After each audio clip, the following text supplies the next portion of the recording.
প্রিয় চাকরি প্রত্যাশী বন্ধুরা, আজকে আমরা ক্লজের আরও একটি পর্ব দেখে নেব। আজকে জানব কিভাবে অ্যাডজেক্টিভ ক্লজ চিনতে হয়। নাউনকে হু, হুইচ, হুম দিয়ে প্রশ্ন করলে যে উত্তর পাওয়া যায় তাই অ্যাডজেক্টিভ ক্লজ। যেমন the car that he bought is brand new.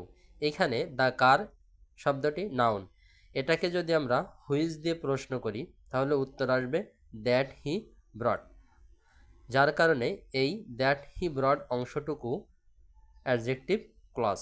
একইভাবে I like the dress that you are wearing, এখানে নাউন দ্য ড্রেসকে যদি প্রশ্ন করা হয় তাহলে উত্তর আসবে, হুইচ দিয়ে প্রশ্ন করা হলে উত্তর আসবে দ্যাট ইউ ওয়ারিং, যার কারণে দ্যাট ইউ ওয়ারিং সব অংশটি অ্যাডজেক্টিভ ক্লজ।